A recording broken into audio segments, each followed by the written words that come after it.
32 Weds 22 episode 5 ఒక చిన్న test పెడదాం. పెళ్లి కూతురు తన ఫ్రెండ్ ని రిజెక్ట్ చేసిందని తెలియడంతో సందీప్ కి విపరీతమైన కోపం వచ్చింది. అతను ఆవేశంలో ఆ అమ్మాయిని కిడ్నాప్ చేసి రాహుల్ కిచ్చి పెళ్లి చేస్తాను అని శపథం చేశాడు. ఆ మాటలు విన్న ఆదిత్య, నీకు ఆవేశం ఎక్కువ, బుర్ర తక్కువ. అన్నయ్య ఇండియాలోనే లేడు. ఇలాంటి టైంలో తనని కిడ్నాప్ చేసి ఏం చేస్తావు? అయినా అన్నయ్య ఒకసారి దేని మీదైనా మనసు పడితే అది దక్కించుకునేంత వరకు వదిలిపెట్టడు. ఆ విషయం నాకన్నా నీకే బాగా తెలుసు. సో ఈ విషయంలో మనం టెన్షన్ పడకుండా అన్నయ్యకే వదిలేస్తే బెటర్ అని అన్నాడు.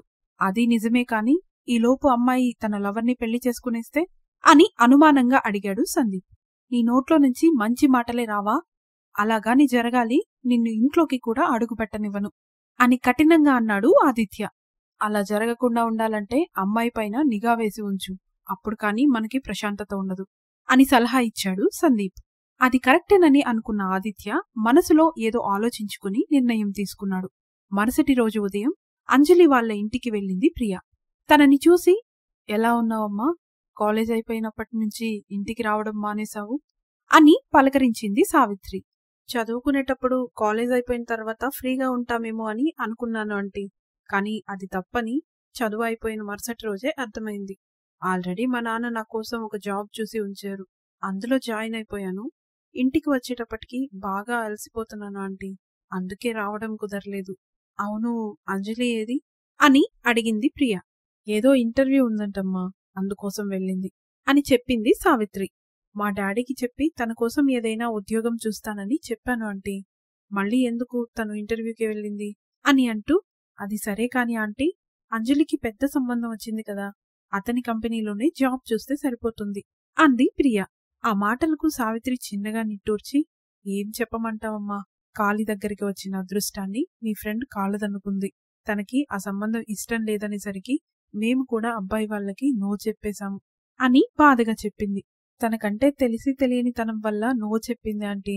తన మాటల్ని సీరియస్ గా తీసుకుని మీరు ఎందుకు రిజెక్ట్ చేశారు? బలవంతంగా పెళ్లి చేయాల్సింది అంది ప్రియ.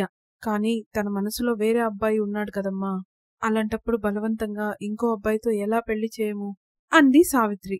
ఆ మాటలకు ప్రియ షాక్ అవుతూ, అంజలి మనసులో వేరే అబ్బాయి ఉన్నాడా? మీకెవరు చెప్పారు అని అనుమానంగా అడిగింది. ఎవరో చెప్తే ఎందుకు నమ్ముతావమ్మా, మీ ఫ్రెండే చెప్పింది. అంతేకాకుండా అబ్బాయిని కూడా ఇంటికి తీసుకువచ్చింది. అబ్బాయి చూడడానికి బాగున్నాడు. వాళ్ళ నాన్నకి ఊర్లో పొలము, సొంత షాపులు ఉన్నాయి. అర్జున్ అంత కోటీశ్వరుడు కాకపోయినా అతను కూడా కోటీశ్వరుడే, అందుకే మేము కూడా కామ్ అయిపోయాం అని చెప్పింది సావిత్రి. ప్రియాకి ఏం అర్థం కాలేదు. ఆ రోజు నేను కాఫీ షాప్ లో అంజలిని మీట్ అయ్యి ఆటోలో వెళ్ళిపోతున్నప్పుడు అంజలి మహేష్ తో మాట్లాడటం చూశాను. ఈ సంబంధం తప్పించుకోవడం కోసం తను ఈ డ్రామా ఆడుతుందా అని మనసులో అనుకుంటూ అనుమానపడింది. వెంటనే తన మొబైల్ ఓపెన్ చేసి గ్రూప్ ఫోటోలో ఉన్న మహేష్ ఫోటోని తీసి, అంజలి ప్రేమిస్తోంది ఇతని నేనా ఆంటీ అని అడిగింది. అవునమ్మా, ఈ అబ్బాయే. మీరంతా క్లాస్మేట్సే కదా. మా అంజలి ఈ అబ్బాయిని ప్రేమిస్తోంది అన్న విషయం కనీసం నువ్వైనా మాతో ఒక మాట చెప్పలేదు అని నిష్ఠూరపోయింది సావిత్రి. ఆ విషయం నాకు తెలిస్తే కదా ఆంటీ నీకు చెప్పడానికి అంది ప్రియ. అదేంటమ్మా అలా అంటున్నావు? మీ ఫ్రెండ్ ప్రేమిస్తోందన్న విషయం నీకు తెలియకపోవడం ఏంటి అని అయోమయంగా అంది సావిత్రి. ఆంటీ, మీకు ఒక సీక్రెట్ చెప్తున్నాను. మళ్ళీ నా పేరైతే బయటకు తీయకండి. అంజలి అతన్ని ప్రేమించడం లేదు, కాకపోతే అతను మాత్రం అంజలిని సీరియస్ గా ప్రేమించాడు. సంబంధం క్యాన్సిల్ చేసుకోవడానికి అంజలి డ్రామా ఆడింది అని అసలు విషయం చెప్పేసింది ప్రియ. ఆ మాటలు విని సావిత్రి షాక్ అయింది. అప్పుడే గదిలో నుంచి బయటకు వచ్చిన నారాయణమూర్తి కూడా ఆ మాటలు విని, నువ్వు చెప్పేది ఏంటమ్మా అని షాకింగ్ గా అడిగాడు. We will call you later అని చెప్పిన హెచ్ఆర్ మాటలు విని డిసప్పాయింటింగ్ గా బయటకు వచ్చింది అంజలి. ఆ తర్వాత ఆమె మనసుకు సర్ది చెప్పుకుంటూ, ఏమో, నువ్వు సెలెక్ట్ అయ్యావేమో, వాళ్ల దగ్గర నుంచి మెయిల్ వచ్చేంత వరకు నువ్వు ఏదీ డిసైడ్ అవ్వకూడదు, స్టే పాజిటివ్ అని అనుకుంటూ ఎదురుగా వస్తున్న వ్యక్తిని చూసుకోకుండా ఢీకొట్టింది అంజలి. ఆ తర్వాత అతనికి సారీ చెబుతూ, ఐఎమ్ వెరీ సారీ అండి, మీరు రావడం చూసుకోలేదు అంది. రోడ్డు మీద నడిచేటప్పుడు కాస్త ఒళ్ళు జాగ్రత్తగా పెట్టుకుని నడవాలి, దిక్కులు చూస్తూ కాదు అని అనబోతూ తన మాటల్ని నోట్లోనే అదుముకున్నాడు ఆదిత్య. ఎదురుగా ఉన్న అంజలిని చూడగానే, వెతకపోయిన తీగ కాలికే దొరికినట్టుంది, వదినతో ఎలా అయినా పరిచయం పెంచుకుని క్లోజ్ అయిపోవాలి, ఫ్యూచర్లో నాకేదైనా కావాలంటే అన్నయ్యని అడగాల్సిన పని లేదు. అన్నీ వదిన రికమెండేషన్తోనే చేయించుకుంటాను అని అనుకుంటూ, మిమ్మల్ని ఎక్కడో చూసినట్టు అనిపిస్తోందండి. మనం ఇది వరకు ఎప్పుడైనా కలిసామా అని అడిగాడు. ఆ మాటలతో అంజలి కూడా అతని వైపు తీక్షణంగా చూసి, లేదండి, మిమ్మల్ని ఎక్కడా మీట్ అయినట్టుగా అనిపించడం లేదు అని చెప్పింది. ఓ అవునా, కానీ నాకెందుకో మిమ్మల్ని చూస్తుంటే బాగా పరిచయం ఉన్న వ్యక్తిలా అనిపిస్తున్నారు అని మాటలు కలిపాడు ఆదిత్య. అతను తనని ఫ్లర్ట్ చేస్తున్నాడేమో అని అనుకున్న అంజలి మారు మాట్లాడకుండా అక్కడి నుంచి వెళ్లిపోబోయింది. ఆదిత్య తన వెనక నడుస్తూ, అదేంటండి మాట్లాడుతుంటే పట్టించుకోకుండా ఫాస్ట్గా వెళ్లిపోతున్నారు అని అడిగాడు. హలో మిస్టర్, మీరు నన్ను ట్రై చేస్తున్నారని అర్థమైంది. అందుకే ఏదో ఒకటి చెప్పి మాటలు కలుపుతున్నారు. ఫర్ యువర్ ఇన్ఫర్మేషన్, నాకు ఆల్రెడీ బాయ్ ఫ్రెండ్ ఉన్నాడు అని చెప్పింది అంజలి. హలో మేడం, మీరు నన్ను తప్పుగా అర్థం చేసుకుంటున్నారు. నేను అలాంటి టైప్ కాదు. ఇన్ఫాక్ట్ చెప్పాలంటే మిమ్మల్ని చూడగానే ఒక సిస్టర్ ఫీలింగ్ కలిగింది. అందుకే మాటలు కలిపాను అని అన్నాడు ఆదిత్య. అతను సిస్టర్ అనేసరికి అంజలి బెండ్ అయిపోయింది. ఆమె గిల్టీగా ఫీల్ అవుతూ, ఐఎమ్ సారీ, నేనేదో టెన్షన్లో ఉండి మీ ఫీలింగ్ని అర్థం చేసుకోకుండా తప్పుగా అనుకున్నాను అని చెప్పింది. It's okay. By the way, నా పేరు ఆదిత్య.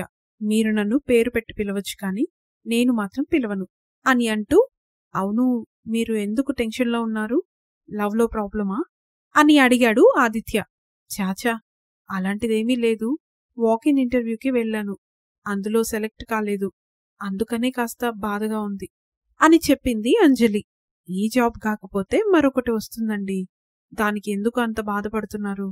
అవును, ఇందాక మీరు లవర్ ఉన్నారన్నారు.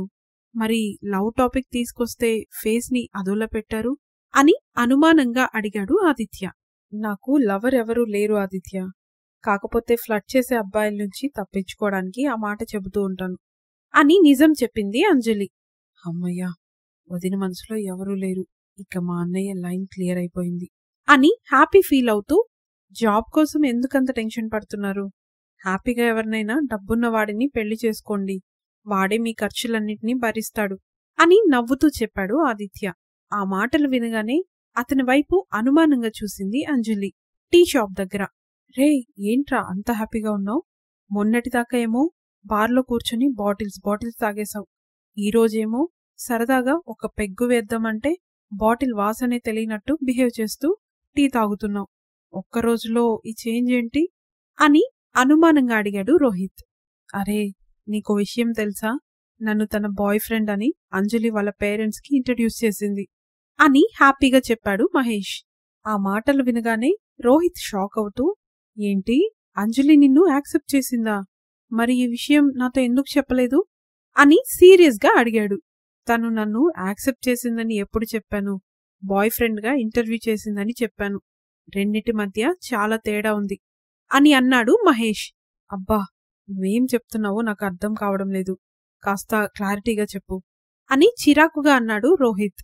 ఏం లేదు, అంజలికి వాళ్ళ ఇంట్లో సంబంధం ఫిక్స్ చేశారంట. ఆ పెళ్లిని తప్పించుకోవాలని బాయ్ ఫ్రెండ్గా యాక్ట్ చేయమని చెప్పింది. నేను ఓకే చెప్పాను అని చెప్పాడు మహేష్. ఆ మాటలు వినగానే రోహిత్ అతనిని ఎగాదిగా చూసి, దీనికి ఎవరైనా హ్యాపీగా ఫీల్ అవుతారా అని అడిగాడు. ఇప్పుడు బాయ్ ఫ్రెండ్గా యాక్ట్ చేయమని అడిగింది. కొద్ది రోజుల తర్వాత నన్ను బాయ్ ఫ్రెండ్గా యాక్సెప్ట్ చేస్తుంది. అందుకే హ్యాపీగా ఉన్నాను అని అన్నాడు మహేష్. నీ మాటలే నిజమవ్వాలని మనస్ఫూర్తిగా కోరుకుంటున్నాను. ఈ హ్యాపీ మూమెంట్ని మనం సెలబ్రేట్ చేసుకుందాం పదా అని మహేష్ని బలవంతంగా బార్కి తీసుకెళ్లాడు రోహిత్. అంజలి ఇంట్లో, ఏంటమ్మా నువ్వు చెప్పేది? పెళ్లి సంబంధం క్యాన్సిల్ చేసుకోవడం కోసం మా అంజలి అబద్ధం చెప్పిందా? నాకెందుకో నువ్వు చెప్పేది నిజమని అనిపించడం లేదు అని అన్నాడు నారాయణమూర్తి. నిజం అంకుల్, మీకు అంత నమ్మకం లేకపోతే తనకి ఒక చిన్న టెస్ట్ పెట్టండి. ఆటోమేటిక్గా మీకు నిజం తెలిసిపోతుంది అంది ప్రియా. ఆ మాటలు వినగానే, ఏంటది అని నారాయణమూర్తి సావిత్రి ఇద్దరూ ఒకేసారి అన్నారు. ప్రియా అంజలికి పెట్టాలనుకున్న టెస్ట్ ఏంటి?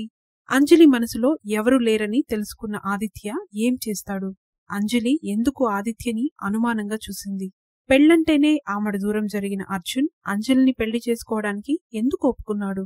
ఇలాంటి మరిన్ని ఇంట్రెస్టింగ్ వీడియోస్ కోసం దండోరా ఛానల్ని సబ్స్క్రైబ్ చేసి మా వీడియోస్ని లైక్ అండ్ షేర్ చేయండి.